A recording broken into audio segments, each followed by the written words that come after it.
그 나름대로의 마음의 깨달음을 얻었고, 또 서가모니 부처님도 깨달음을 얻어서 부처님이 되셨는데, 말처럼 여기서 깨달음의 경지라고 하는 것은 깨닫지 않는 경지에서는 이해하기 어렵다.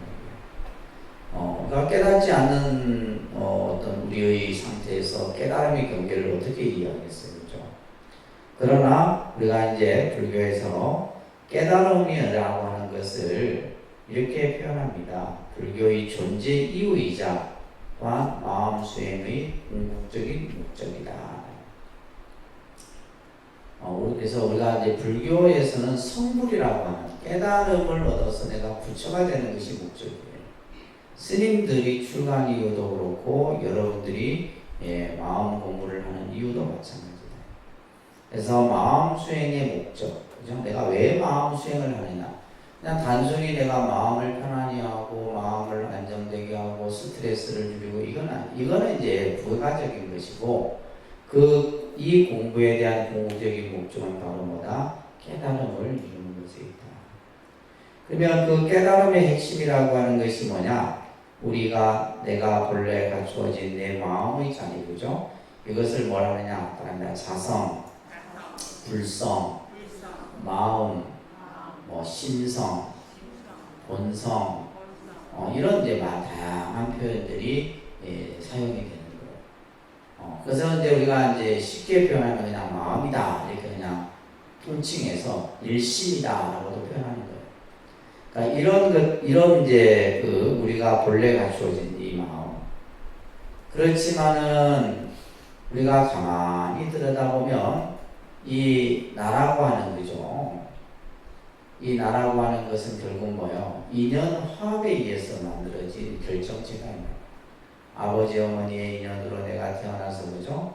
4대 육근이 이루어져서 조합되어져서 만들어진 이 몸이 우리는 나라고 생각하는데, 근데 이 육신은 참나가 아니라는 거예요.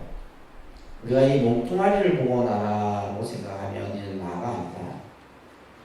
그래서 그러면 무엇이 과연 참나인가? 그래서 나의 근본인 자성을 찾는 것이 바로 깨달음이다. 그럼 깨달음이라고 하는 것은 결국 나를 찾는 길이다. 근데 우리가 생각하는 지금 여러분들이 생각하고 인지하고 경험하고 느끼고 하는 것은 이것은 이제 이 현상에서 모습 보면 우리가 이것이 나인 것 같지만은 실상에서 모습에서 보면 이것이 나가 아니다. 이게 좀 어려운 얘기인데, 그죠? 이 부분이. 그래서 우리가 나를 찾는다, 참나를 찾는다, 참나를 발견한다. 이런 것들이 사실 굉장히 추상적인 표현일 수도 있지만은 결국에는 이제 우리가 수많은 역대 조사들이 결국 자신의 근본 자성을 찾아서 깨달음의 그러한 경계를 이룬 거죠. 그죠? 자, 우리는 이제 그러면 그 참나라고 하는, 그죠? 나의 그 근본 마음자리라고 하는 그것을 어떻게 우리가 알 수 있느냐. 역대 조사들의 그들이 경험했던 또 경험을 통해서 깨달았던 그러한 가르침들을 통해서 우리는 알 수 있는 거예요. 왜냐하면 내가 직접 경험해 보지 않았기 때문에 경험했던 분들의 그러한 말씀들, 가르침들을 통해서 우리가 볼 수 있는 거죠. 그죠? 달마 스님의 말을 한번 우리가 보겠습니다. 자, 따라합니다. 마음이 곧 부처이다. 마음이 부처다. 이런 말은 너무나 이제 아주 성가에서는 유명한 말이에요.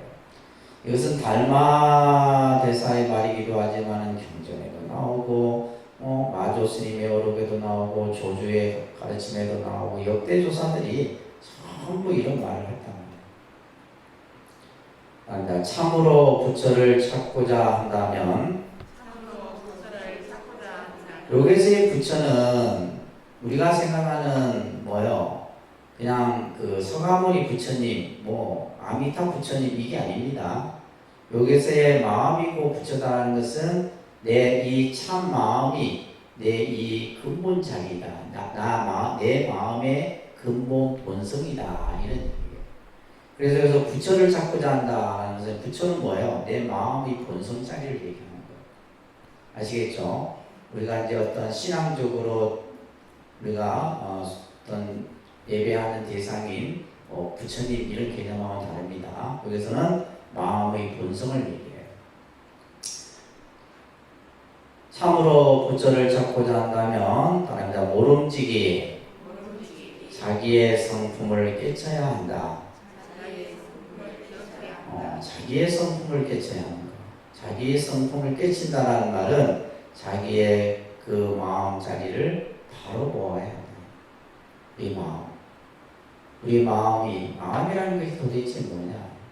근데 이제 우리가 일상생활 속에서 뭐 화내고 웃고 즐기고 괴롭고 하고 이거는 뭐냐면 그냥 내가 경계상에서 일어나는 마음들이에요. 이건 내 마음이 아니에요. 예를 들면 내가 어떤 대상을 보고 좋아한다. 이 좋아하는 마음이 내 마음이 아니다. 내가 대상을 봄으로써 그냥 인지하면서 느끼는 하나의 감각적인 감정일 뿐이다. 그래서 무엇이 과연 참 내 마음의 본성이냐. 그래서 자기의 성품을 깨치는 것. 이것이 바로 깨달음이다. 하는 얘기예요. 왜냐하면 자신의 성품이 곧 부처이기 때문이다. 우리가 또 다른 의미로는 이 부처라는 것은 위대한 존재예요.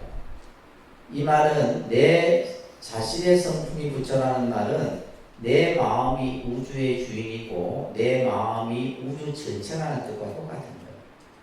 이 세상에서 가장 존귀한 것이 바로 뭐냐? 우리 마음이다. 그래서 우리 마음을, 우리의 성품을 부처라고 이렇게 표현한 겁니다. 선에서는. 이거는 엄청난 표현이에요. 그래서 내 마음의 성품이 바로 부처다. 따릅니다. 마음이 곧 부처이고 부처가 곧 마음이니 마음밖에 따로 부처 없고 부처밖에 따로 마음이 없다. 결국 가장 우리가 이 세상에서 가치 있고 우리가 궁극적으로 깨우쳐야 될 일이 뭐냐? 내 마음을 찾는 것이다. 내 마음의 근본 자성을 찾는 것. 이 마음을 찾는 것이 부처다. 그렇기 때문에 마음이 곧 부처요, 부처가 곧 마음이다. 그래서 화엄경에도 마음과 부처와 중생이 서로 다르지 않다. 이런 표현들이 나옵니다. 그러면서 육조해능선사도 말하고 있죠. 내 마음에 스스로 부처가 있다. 내 마음 안에 그 부처의 그 마음이 근본 성품이 있다. 이 말이에요. 자기의 부처가 참 부처이니 만일 불심이 없으면 어느 곳에서 참 부처를 구하리요. 이런 말을 육조해능 스님도 하고 있는 겁니다. 자, 여기에서 자성이라는 말을 우리가 이제 많이 쓰고 있죠. 그죠? 육조 스님은 자성이라는 말을 참 많이 썼어요. 자성, 또 신성, 본성, 자성 청정심, 이제 저쪽에 좀 한참 가면 기신론 같은 데서는 자성 청정심, 또 열애장, 이런 표현들이 계속 이제 불교 교리상에서 설명이 되어집니다. 이 자성이라는 것은 수억급을 거쳐오는 동안 수없는 생을 통해 각가지 모습으로 나를 형성하고 지키고 이끌어온 나의 참 주인이 일심, 따릅니다. 자성, 일심, 근본 마음을 본심이라는 거예요. 그죠? 근본 마음, 근본 본자를 써서 본심. 이것을 이제 바로 얘기하는 거예요. 그러니까 다 같은 말이에요. 부처다. 부처라는 마음, 부처라는 의미, 일심, 자성, 신성, 본성, 불성, 열애장 이런 말 다 같은 말이에요. 근데 이제 조사 스님들이 이제 이런 말들을 다양하게 자유자재로 이제 그 의미에 맞게끔 쓰는 거죠. 그러니까 이 개념을 이제 모르는 분들은 맨날 그냥 이 스님 말이 따르고 저 스님 말이 따르고 아니에요. 부처님부터 역대 조사의 말씀이 다 똑같아요. 하나도 틀리지 않아요. 일관되게 주장하는 가르침이다라는 얘기예요. 그건 이제 여러분들이 공부를 좀 더 그죠 많이 해야지만 똑같은 말씀을 하고 계시는구나. 근데 이제 듣는 사람의 대상에 따라서 그 설명이 조금 다를 뿐인 거죠. 설명이 다를 뿐이에요. 또한 현재의 이생과 미래에도 변함없이 나와 세계의 주인으로 작용할 그것은 참마음을 진심이라고 참진자를 써서 진심, 본심, 심성, 자성 다 같은 이것이 이제 우리가 이 마음은 뭐예요? 불생불멸이에요. 불구부정이고 부정불감이다. 이 육체가 없어져도 이 마음은 없어지지 않는다.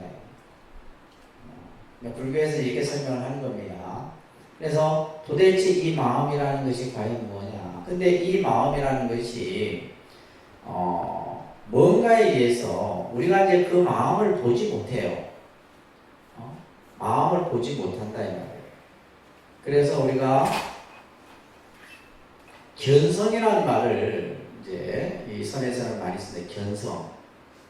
지금 이 성이 이제 아까 여기서 말하는 자성, 신성, 본성, 본심 다 같은 이걸 의미해요.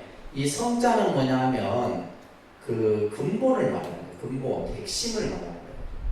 그 의미가 이제 여기는 이제 본질 이런 의미가 이 성품 성자에 담겨 있어요. 그래서 예를 들면 우리가 사람에게 그 사람 저 사람 참 신성이 곧다. 신성했을 때 그 신성은 뭐요? 그 사람의 마음의 본바탕이에요. 그렇잖아요. 저 사람 참 인성이 바르다라고 했을 때 그 사람이 가지고 있는 사람의 됨됨이를 말하는.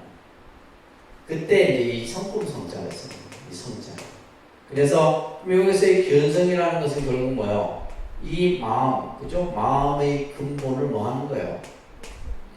단순히 여기서의 견은 보는 것이 아니라 말 그대로 깨우치는 거죠. 그 마음자리를 내가 스스로 깨우치는 것. 이것을 우리는 뭐라 한다? 성불이라고 얘기를 하는 거예요. 그래서 우리가 이제 견성성불 이런 말을 하잖아요. 그죠? 견성성불 이런 말을 하는 겁니다. 자, 조주 스님의 말씀도 우리가 좀 잘 기울여야 됩니다. 이 세계가 생기기 전부터 이 마음의 성품은 있었고 이 세계가 무너진 후에도 이 마음의 성품은 지속된다. 그러니까 이 마음이라고 하는 것은 아까 얘기한 불생불멸이고 부정불감이고 불구부정이다. 그렇기 때문에 참된 부처는 오직 자신 속에 앉아있을 뿐이다. 그러니까 이제 우리가 부처를 찾는다. 부처를 찾는 게 아니에요. 사실은 이제 부처를 찾는다라는 표현을 쓰지만은 이미 내 안에 뭐가 있다. 부처는 갖춰져 있는 거예요. 우리 마음 안에 우리의 근본 자성은 갖춰져 있는데 단지 그것을 우리는 보지 못할 뿐이에요. 뭘로 인해서? 뭘로 인해서 우리가 우리의 이것을 보지 못해요? 결국 뭐예요? 이 번뇌라는 이것으로 인해서 이 번뇌에 의해서 우리의 마음이 마치 구름이 해를 덮고 있는 것과 같은 거예요. 꽉 덮고 있으니까 뭐예요? 그 해는 늘 뭐예요? 빛나고 있는데 구름에 의해서 그냥 해가 그냥 가리워져 있다. 이것을 이제 객진번뇌라는 표현을 이제 경에서 씁니다. 객진번뇌라는 것은 외부에서 생겨난 것. 그래서 우리의 마음의 그 성품은 늘 항상 그대로인데 이 번뇌에 의해서 우리 마음의 근본 자성이 덮여져 있는 거예요. 그러니까 지금 여러분들이 쓰는 마음은 참 마음이 아닌 거죠. 참 마음이 아니고 어떤 마음이에요? 안이비설시지로서 색성량 미촉국을 통해 갖고 보고 듣고 느끼고 생각하는 가운데에서 일으키는 마음. 그러니까 일으키기 때문에 여러분들의 마음에는 뭐가 있어요? 분별이 있는 거예요.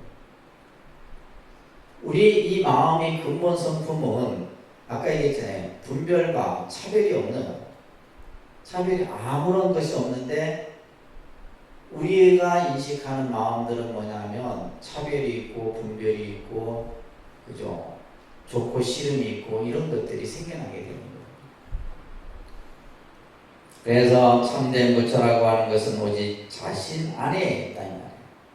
다만 그대들은 본래부터 자신의 주인공일 뿐입니다. 그래서 내가 본래 참 부처다. 그래서 우리가 이제 일체 중생이 본래 불성을 지니고 있다. 이런 말이 있죠. 그죠? 일체 중생은 다 본래 불성을 지니고 있다. 그러니까 뭐예요? 참 마음을 다 가지고 있다라는 거예요. 그런데도 중생들은 어리석게도 그 마음이 있는 줄 모르는구나. 우리 마음이 항상 그대로 있음을 알지 못한다. 그러니 어찌 주인공을 밖에서 찾을 필요가 있겠느냐. 마음을 밖에서 찾지 말아라.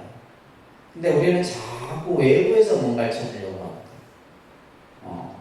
마음은 진짜 내 참 진심은 내 안에 있는데, 그래서 심의 무불이라는 말이 있어요. 마음밖에 부처가 없다 이런 말. 마음을 떠나서 부처가 없다 이런 말이 있어요.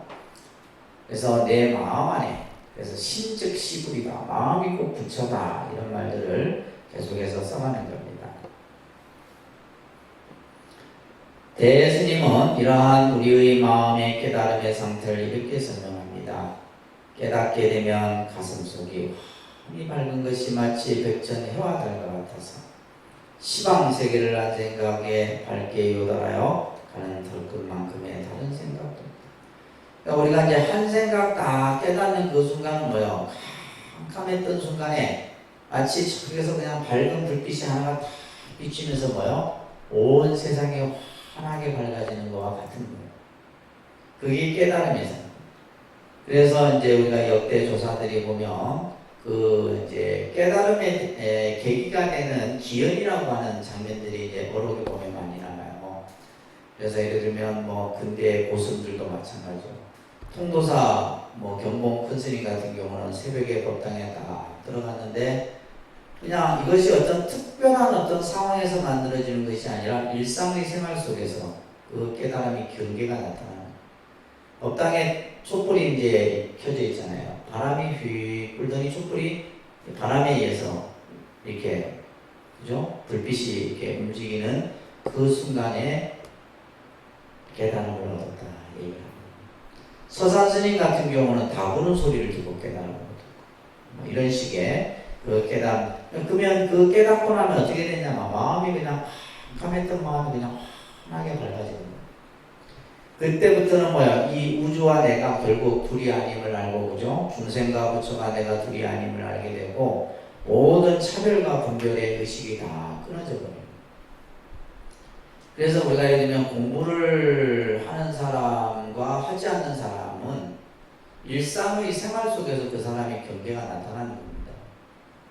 예를 들면 여러분들이 지금 마음 공부를 하고 있다는데 그냥 내가 방석 위에 있어는 마음 공부가 되는데 뭐요?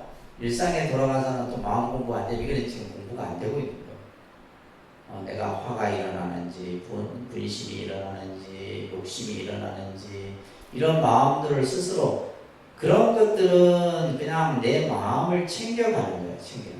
그래서 이제 우리가 그 초기 선정설에서도 보면 보고 듣고 느끼는 이런 감각에 끄달리지 말아야 돼요. 그건 이제 1차적인 단계예요. 근데 우리는 끄달리잖아요. 소리에 끄달리고, 냄새에 끄달리고, 촉감에 끄달리고, 그죠? 말에 끄달리고, 끄달려요. 그러니까 마음이 끄달리는 순간 아직 우리는 뭐예요? 공부가 안 돼요. 그럴 때일수록 이제 계속해서 마음을 챙겨서 화두를 참고해 가야 되는 겁니다. 그래서 자성인 참된 나로 살아가는 이상 더 이상 나라는 뭐가 없어져요? 아상이 없어지게 돼요. 모든 것이 다 끊어져 버려요. 그래서 이제 이제 우리가 말하는 깨달음의 경계를 이룬 정말 선지식들이나 이런 큰 스님들 보면 그냥 그분의 삶 속에서 깨달음이 그대로 나타납니다. 깨달음의 모습이 그대로 일상생활 속에서 나타납니다.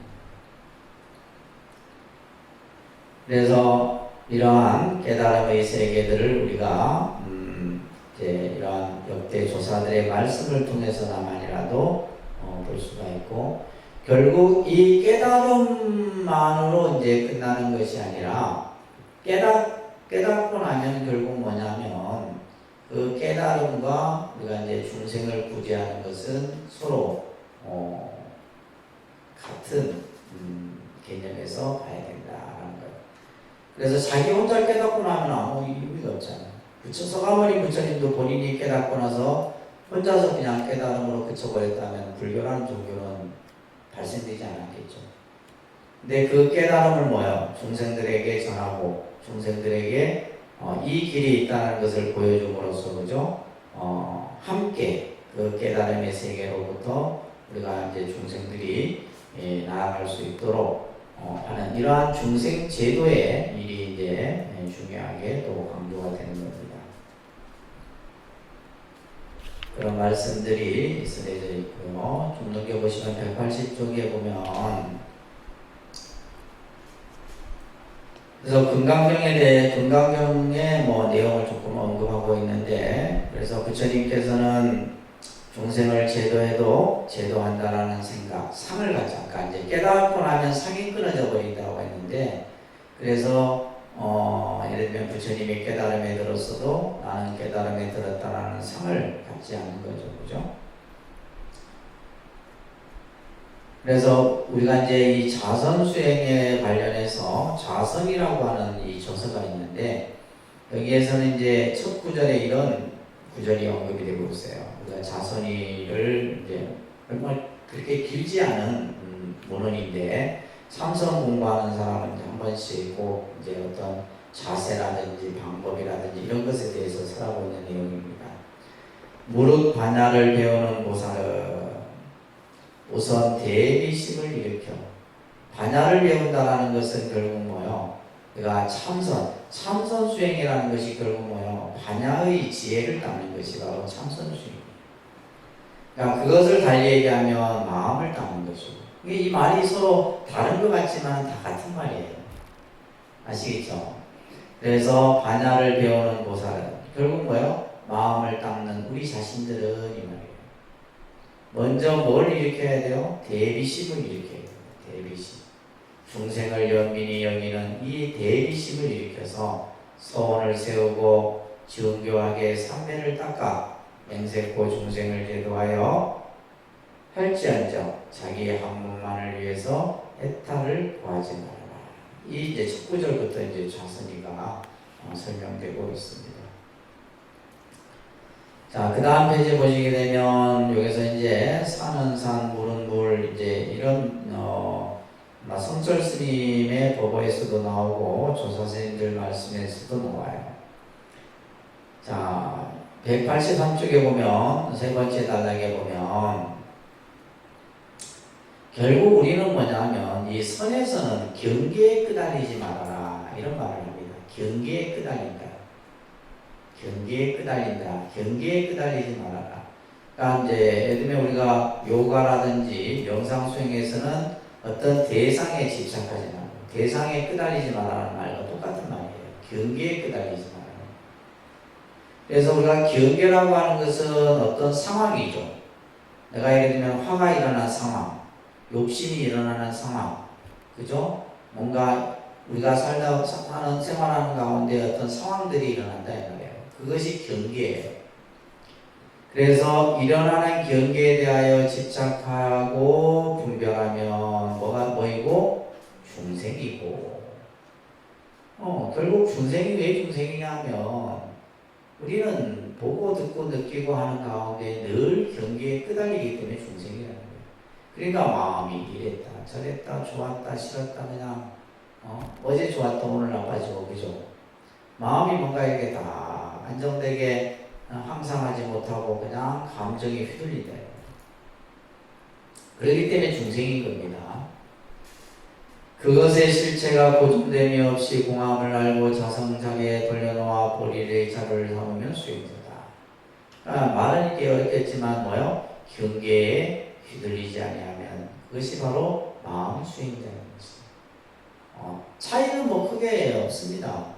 그러니까 예를 들면 경계에 휘둘리지 않는다는 말은 내가 예를 들면 어떤 화가 나는 상황이더라도 그 화에 대해서 뭐요?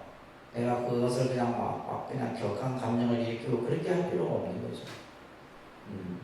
근데 이제 우리가 이제 그렇게 되기까지는 수행을 통해서 여러분들이 마음 공부를 하셔야 돼요. 중생은 순경계를 만나면 좋아요. 순경계는 뭐예요? 좋은 상황. 기분 좋은 일 만나면 그래도 좋아하잖아요. 그죠? 공짜 돈 생기고 이러면 좋아하잖아요. 이런 순경이에요. 그러니까 뭔가 내가 생각하는 대로 되는 것은 순경계예요. 그러니까 이런 상황들은 좋아한다 이 말이에요. 근데 역경계를 만나면 싫어해요. 역경계라고 하면서 거슬리는 상황이죠. 그러니까 평상시 내가 이런 생각을 가지고 있는데 갑자기 그냥 상황이 그냥 돌발해갖고 딴 상황이 난다. 이러면 막 스트레스 받고요. 그렇지만 수행자는 순경계나 역경계나 인연에 따라 일어나며 동을하지 않음을 알아 마음에 동요됨이 없다. 그래서 마음 수행을 한 사람은 이런 마음가짐을 가져야 돼요. 순경계가 되든 역경계가 되든 마음이 뭐예요? 흔들림이 없어야 된다. 그래서 신신명에 보면 승찬 스님이 이런 말을 해요. 유명한 말입니다. 지극한 도는 어렵지 않나니. 우리가 도라고 하는 것은 어려운 것이 아니다. 도가 도에 대해서 사람들은 되게 추상적으로 생각하는데 도라는 게 뭐냐? 이 도라고 하는 것은 오직 간택함을 끓일 뿐이다. 간택. 간택이라는 것은 뭐야? 좋아하고 싫어하고 스스로 선택하는 거. 증오하고 애착하지 아니하면 그 도는 명백히 드러나리라. 다시 말해서 내 마음에 분별심을 여의버리면 그 도라고 하는 것은 그대로 드러난다 이런 얘기를 하고 있는 겁니다. 그래서 이제 184쪽에 보게 되면 스님들이 이제 처음 출가해서 배우는 그 가르침을 보면 이 구절이 많이 나와요. 뱀이 물을 마시면 독이 되고 소가 물을 마시면 우유가 된다. 예를 들면 이제 똑같은 물이지만 뱀이 마시면 그 물은 독이 되는 것이고 똑같은 물이지만 소가 물을 마시면 그것은 우유가 된다는 거예요. 그래서 예를 들면 우리가 중생의 삶으로 살 것이냐 아니면 부처의 삶으로 살 것이냐라는 것이에요. 그래서 우리가 이제 흔히 성가에서 번뇌적 보리라는 말이 있어요. 중생이 곧 부처고 번뇌가 곧 보리다. 아니 우리가 생각할 때 번뇌는 번뇌이지 무슨 보리냐 이렇게 생각하잖아요. 그죠? 번뇌가 바로 보리예요. 또 보리가 곧 바로 번뇌다. 그러니까 결국 번뇌와 보리는 뭐예요? 서로 차별이 없다는 얘기예요. 다시 말해서 중생과 부처가 차별이 없듯이 번뇌와 보리 또한 차별이 없다는 얘기를 하고 있는 겁니다. 자, 185쪽에 보시게 되면 모든 존재의 근본이 부처라고 부처님께서는 말씀하셨어요. 불성은 멀리 있는 것이 아니고 모든 존재에게 다 갖추어져 지금 바로 여기서 작용하고 있다. 이런 말을 하고 있습니다. 이것에 대해서 보조진울 스님이 이런 얘기를 하죠. 불성이 그대의 몸 안에 있는데도 이 불성, 우리의 마음의 자리, 근본 자리를 말합니다. 그대가 보지 못하는 것이다. 우리가 이 불성을 바로 보지 못하는 거예요. 그대가 하루 종일 배고픈 줄 알고 목마른 줄 알고 추운 줄 알고 더운 줄 알며 성내기도 하고 기뻐하기도 하는데 결국 그것이 과연 무엇인가? 또한 우리 몸은 흙과 물과 불과 바람의 사대가 인연하여 모인 것으로서 그 바탕이 완고하고 감정이 없는 것인데 어떻게 그것들이 보고 들으며 느끼고 할 수 있겠는가? 그것은 필시 그대의 불성이 있기 때문이다. 이런 말씀을 하십니다. 또 그 밑에 서산스님의 성가기감에서도 만약에 마음으로부터 진정으로 터득한다면 저작거리의 잡담도 좋은 설법이 될 뿐만 아니라 또한 새소리와 같은 자연의 소리도 기쁜 설상을 선하는 소리로 들리는 것이다. 그러니까 이제 우리가 예를 들면 이 세상 삼라만상이 전부 그 자체가 바로 부처님의 가르침이요 진리요 그 어떤 그 속에 다 깊은 뜻이 담겨 있다는 얘기를 하고 있는 거예요. 그러니까 우리가 예를 들면 무정설법이라는 말이 있어요. 그 설법이 꼭 사람의 입으로만 입을 통해서만 나오는 것이 아니라 우리가 예를 들면 갑자기 어느 순간 무엇을 보고 깨닫는 순간이 있잖아요. 뭔가가 나에게 어떤 큰 가르침을 줍니다. 그럼 그것이 결국 뭐예요? 나에게 뭘 한 거예요? 설법을 한 거예요. 내가 길을 가다가 그냥 홀랑 이런 모를 그죠? 풀을 보고 뭔가 내가 깨달음을 얻어. 근데 이 풀이 나에게 뭘 한 거예요? 설법을 한 거예요. 흐르는 계곡의 물소리를 듣다가 갑자기 내 마음이 환하게 밝아져. 그러면 계곡에 흐르는 물소리가 나에게 설법을 하고. 그러니까 우리가 살고 있는 이 삼라만상이 전부 다 진리의 소리다 이런 얘기. 그래서 하나도 버릴 것이 없는 거예요. 그 얘기를 하고 있는 겁니다. 자, 그래서 우리가 사는 산이요 물은 물이다라는 이제 종종 예전 성철 큰 스님의 말씀을 이제 참고해서 보시면 원각이 보조하니 적과 멸이 둘이 아니다. 원각이란 말은 그 깨달음의 근본을 원각이라고 합니다. 그래서 이제 원각경이라는 경도 있어요. 그러니까 이 원이라는 것은 둥글원. 그러니까 우리가 깨달음이라고 하는 것은 뭐가 나지 않아. 어디는 누구는 깨닫고 누구는 깨닫지 못하고 누구에게만 깨달음이 있고 누구에게는 없고 이게 아니다 이 말이야. 둥근 거. 원은 둥근 것을 상징하는 원만 이런 뜻인데 그 원각이 보조 널리 비춘다 이 말이에요. 그러니 적과 멸이 둘이 아니에요. 적은 열반이고 멸은 뭐요? 예를 들면 이것은 이제 고요하고 멸하는 것이 둘이 아니라 보여지는 만물은 간음이요 들리는 소리는 묘입니다. 보고 듣는 이 밖에 진리가 따로 없으니 보고 듣는 이 밖에 진리가 따로 없으니 시에 대중은 아는가 사는 산 물은 물이로다. 그러니까 결국 우리가 예를 들면 이제 사는 산이요 물은 물이다라고 하는 것은 이것은 바로 이제 이 보여지는 모든 삼라만상이 그 안에 다 진리가 있다라는 거예요.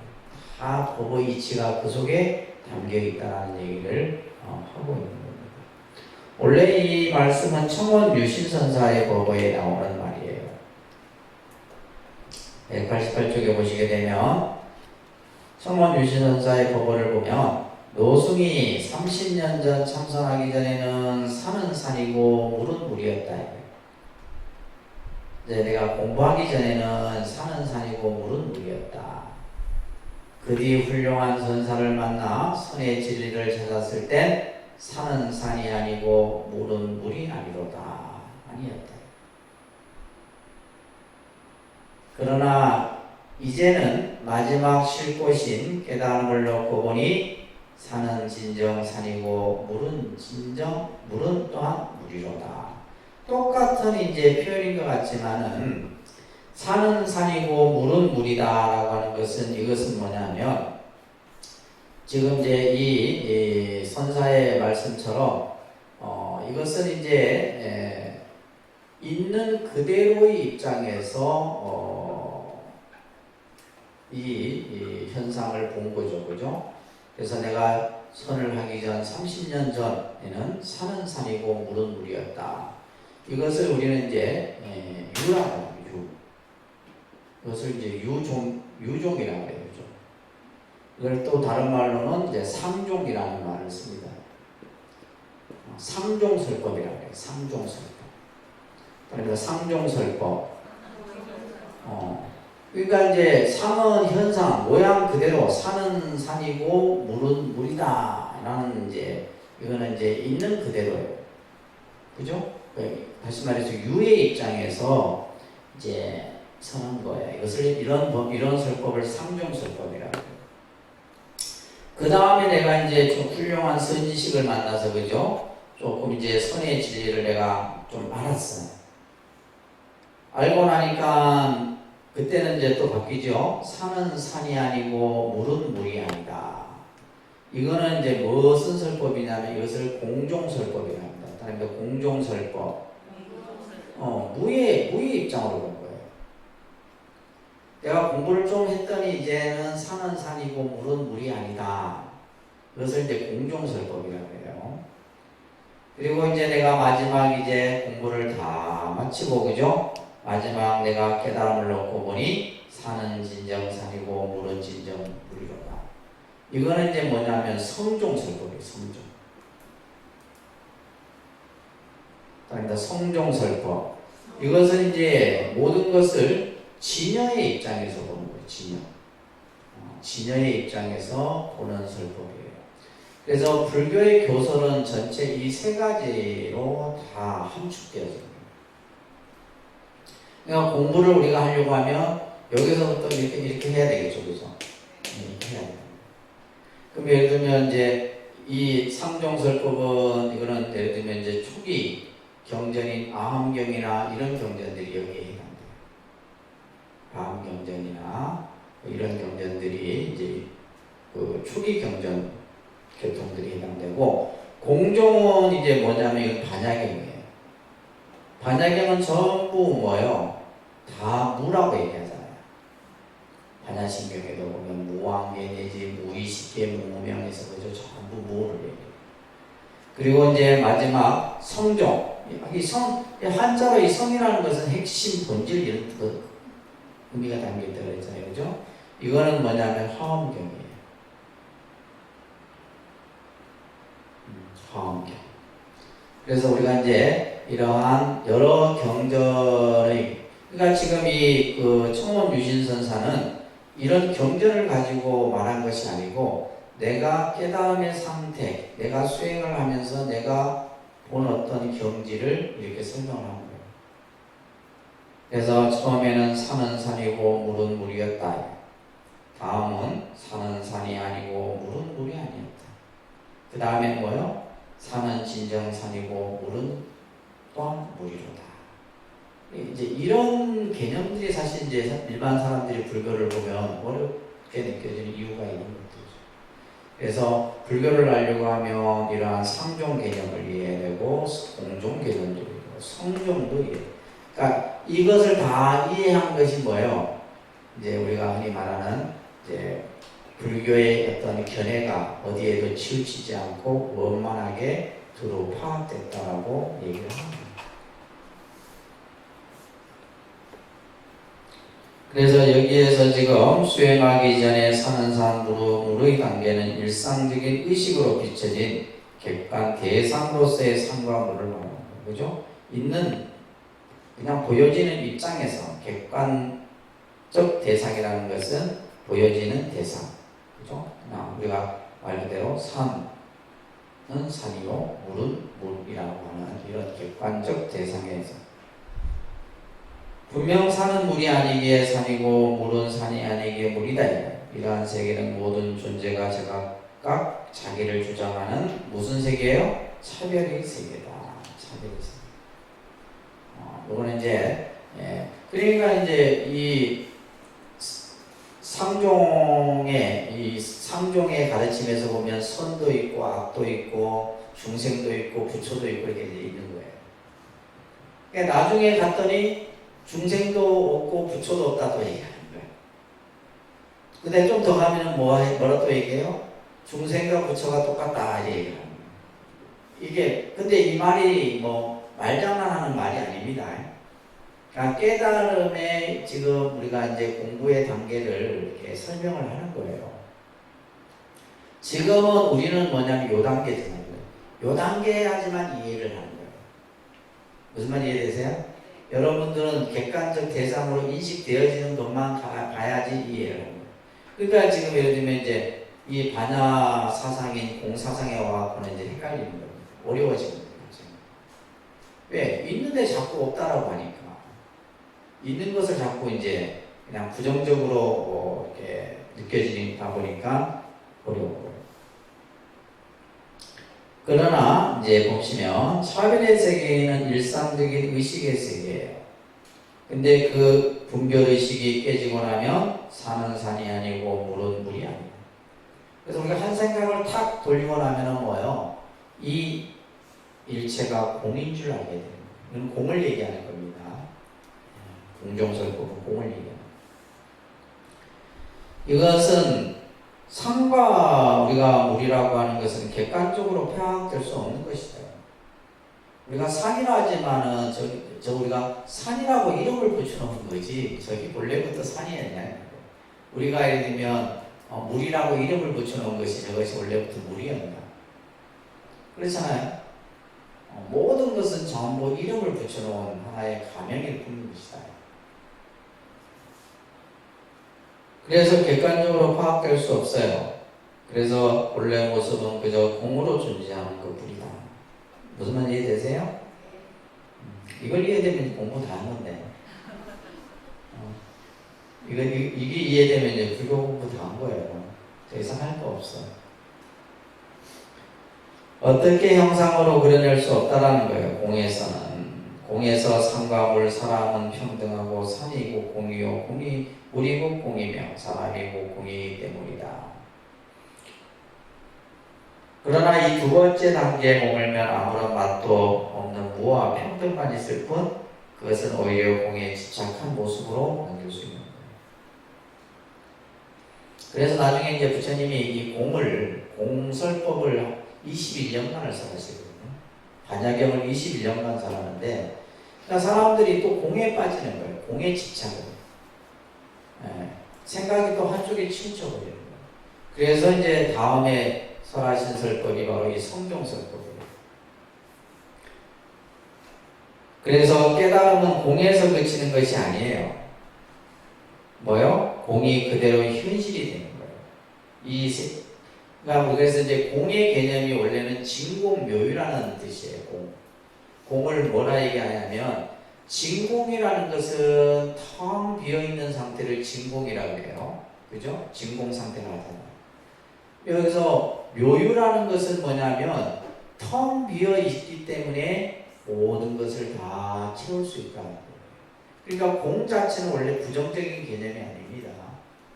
그래서 공을 진공묘유의 개념으로 여러분들이 이해를 하셔야 돼요. 지금 우리가 비어있기 때문에 여러분들이 집도 지을 수 있는 거고, 그죠? 허공이 있기 때문에 새가 날아다닐 수도 있고, 할 수 있는 거예요. 그래서 일체가 모든 것이 공이기 때문에 삼라만상이 존재한다는 얘기예요. 그래서 여기서도 지금 그렇게 설명하는 겁니다. 공이 곧 바로 현실이에요. 그래서 일체의 모든 것은 새롭게 긍정되고 살아난다. 그래서 산은 산이요, 물은 물이요, 사람은 사람인 것이다. 그래서 이것을 묘유라고 하죠. 설명 나오네, 그죠? 진공묘유. 이것을 적조라 이렇게 표현합니다. 그래서 우리가 이제 적조라는 말은 깨달음의 상태. 모든 것이 고요해져서, 그죠? 모든 것이 다 일체가 평등히 비춰지는 그 상태인데, 이 적조의 자리에서 보면 현실이 바로 깨달음이다. 이게 핵심이에요. 그러니까 우리가 살고 있는 이 세계가 바로 이 세계가 뭐예요? 이 자체가 바로 깨달음이다. 이게 바로 진여예요, 진여. 성의 입장이다. 그러니까 예를 들면 이 화엄의 세계는 이 우주 법계를 전부 하나로 보는, 이 우주를 전부 하나로 보고 그 하나 안에는 차별이 없어. 그래서 평등한 성품 가운데 차별이 없다라는 그런 화엄경의 가르침도 있는 거예요. 그러니까 화엄의 세계는 모든 것을 그냥 다 통합의 어떤 사고라고 보시면 돼요. 화엄. 그래서 이제 불교에서의 어떤 가장 교학적으로도 사상적으로도 가장 핵심이 바로 화엄입니다. 화엄. 그래서 이제 우리 한국 불교가 여러 이제 불교의 사상들의 기틀을 이루고 있지만 그 근본이 되는 것이 화엄입니다. 화엄 사상. 그 밑에 뭐 법화도 있고 뭐 여러 가지 반야 이런 개념도 있고 하지만은 이것을 전부 아우르는 것이 바로 화엄이다. 그렇기 때문에 우리가 밥 먹고 일하고 행하는 일체가 바로 보리의 작용, 이 깨달음의 작용이다. 그러니까 우리가 이제 되면 선에서도 밥을 먹고 잠을 자고 일을 하고 하는 모든 일체가 다 뭐라 그래요? 선이라고 해요. 이게 어디 사상에서 나온 거예요? 화엄 사상에서 나온 거예요. 이런 개념들이 화엄 사상에서 다 만들어집니다. 그래서 이제 이 화엄 사상과 이 선, 이 가나선의 사상과는 굉장히 밀접한 연관입니다. 그래서 생산을 떠나 열반이 있는 게 아니다 이 말이에요. 아까 번뇌가 바로 보리고 보리가 바로 그죠? 번뇌라 했잖아요. 이런 말씀들을 우리가 보면서 이제 황교기훈 선사도 이제 이런 얘기를 하고 있어요. 언어와 침묵, 움직임과 고요한 모든 소리와 색깔이 모두 깨달음이거든요. 일체가 깨달음이에요. 일체가 깨달음이에요. 일체가 깨달음의 작용이에요. 어느 곳에서 부처를 찾겠는가? 부처를 밖에서 찾지 말아라. 머리 위에서 머리를 찾지 말고 불의 위에서 불의를 더하지 말아라.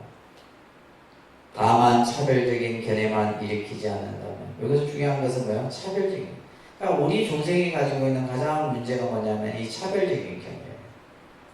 이것만 일으키지 않는다면 산은 산, 물은 물, 승은 승요, 속은 속일 뿐이다. 이런 이제 선사들의 말씀들이 때로는 이런 가르침들이 우리 어리석음을 확 이렇게 깨우쳐주는 경우들이 있어요. 저도 이제 뭐 강원에 있을 때 이렇게 어록들을 보고 했지만은 진짜 막 무릎을 치는 그런 느낌이 드는 가르침들이 굉장히 많습니다. 이게 진짜 이거구나. 이게 진짜 공부구나. 이런 게 가르침들을 많이 받게 되는데 여러분들도 앞으로 계속해서 이러한 선과 관련된 어록들이나 이런 것들을 자꾸 보셔야 돼요.